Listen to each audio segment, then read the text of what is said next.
좋으신 우리 주님의 은혜가 오늘 이 시간 우리 모두 함께 하시기를 바랍니다. 오늘 함께 나누실 하나님 말씀은 시편 136편입니다. 만약 어떤 사람이 감사합니다, 고맙습니다, 수고하셨습니다 라고 하는 인사를 하게 될 때 우리는 그 진정성의 정도를 그 이야기하는 것을 듣고 자연스럽게 느끼게 됩니다.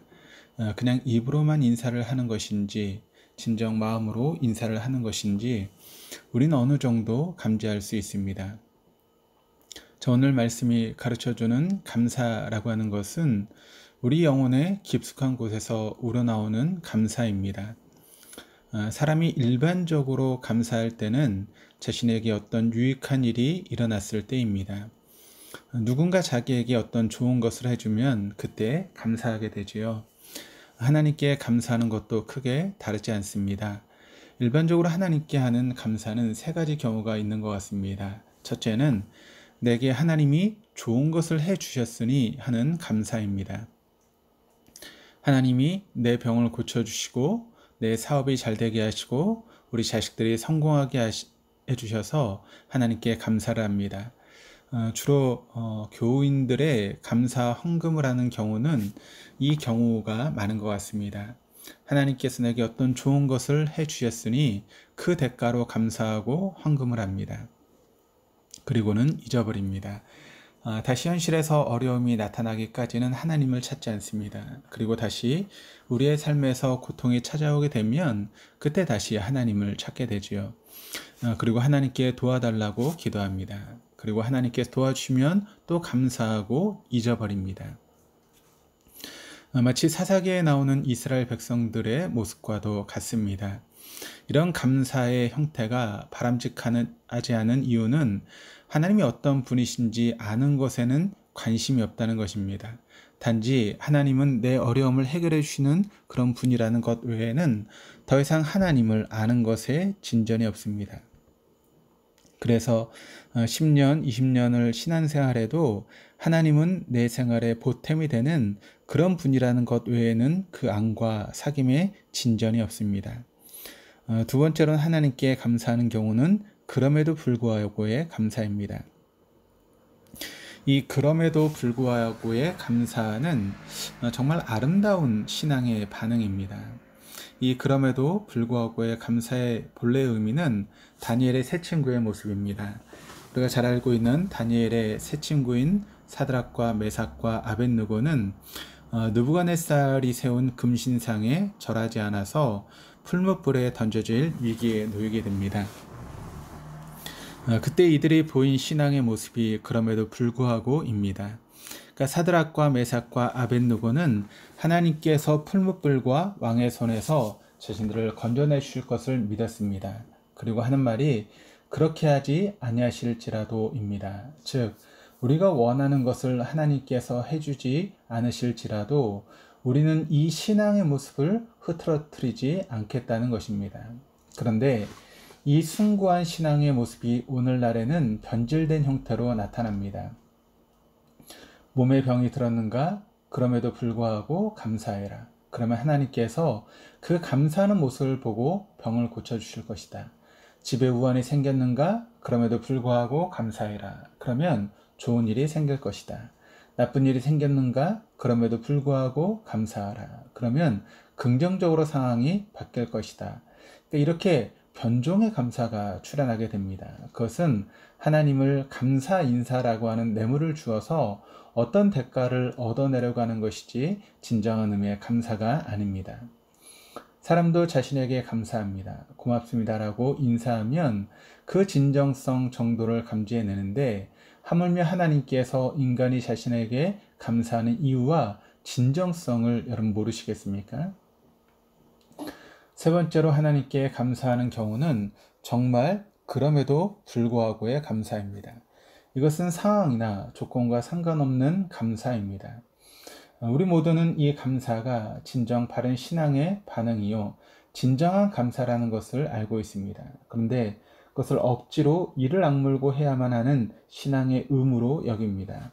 내가 감사하지 않으면 하나님께서 벌 주실까 봐, 그래도 내 나쁜 환경, 더 나쁜 환경이 있을 수도 있는데 이만하길 감사하지.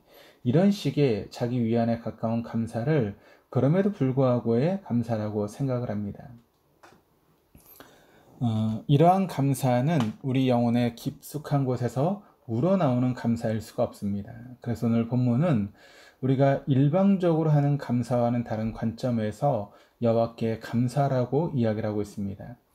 성경에서 우리에게 요구하는 감사는 반드시 하나님을 앙과 관계가 되어 있습니다. 오늘 본문 1절에서 3절까지는 하나님의 탁월성을 이야기를 합니다. 그리고 4절부터 9절까지는 그 탁월함에 대한 구체적인 진술입니다. 천지 만물을 창조하신 하나님은 그 어떤 신들과 비교할 수 없다는 것입니다. 우리가 믿는 하나님이 최고라는 것입니다. 그렇다면 하나님 외에 다른 신이 있습니까? 없습니까? 하나님께서 이 천지 만물을 만드실 때 그 어떤 존재도 그 어떤 피조물도 감히 1%도 그 힘을 보태지 못했습니다. 오직 하나님께서만 우주를 만드시고 주관하고 계신 것입니다. 그분이 바로 우리의 하나님이십니다.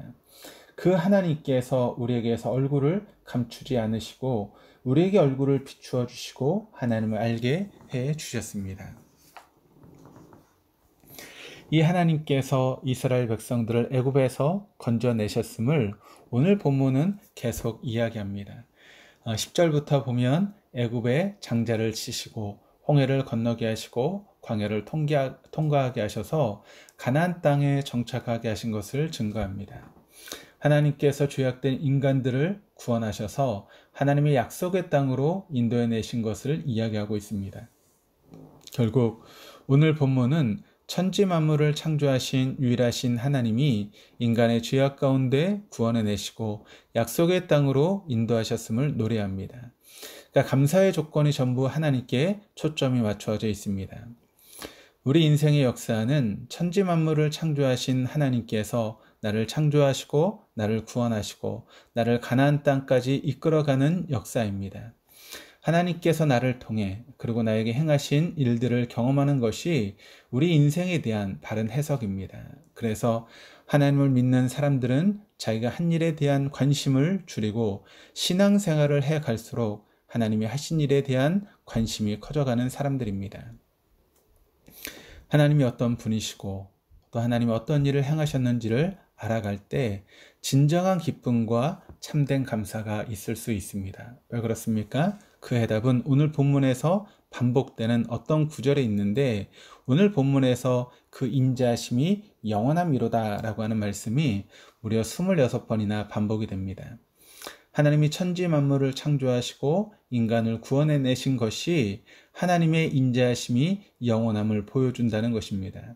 그것은 우리의 삶을 한번 돌이켜보면 금방 이해할 수 있습니다. 하나님께서 우리를 창조하시고 우리를 하나님의 자녀 삼으시고 저 영원한 약속의 땅까지 우리를 인도해 가실 때 하나님이 얼마나 참아주고 계십니까? 그런데 하나님 아버지는 우리에게 어떠하십니까? 우리의 범죄한 눈을 빼지도 않으시고 우리의 범죄한 입술을 깨매지도 않으시고 우리의 범죄한 손과 발을 없애버리지도 않으시고 우리 악한 생각을 창조하는 두뇌를 폐쇄시키지 않으시고 참아주고 계시지 않습니까? 얼마나 참아주고 계십니까? 1년입니까? 2년입니까? 10년입니까? 아니 영원히 참아주고 계십니다. 우리가 태어나서 저 영원한 토상에 갈 때까지 얼마나 많은 패역과 반역과 불신앙과 악함을 드러냅니까? 그런 우리를 하나님은 사랑하셔서 구원하시고 동행하심이 함께 하십니다. 하나님의 인자하심이 영원하시지 않으셨다면 우리에게 있을 수 없는 일입니다.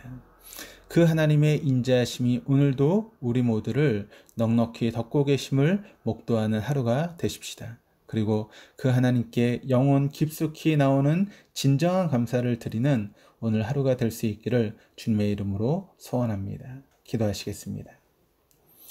하나님 아버지, 많이 참아주셔서 감사합니다.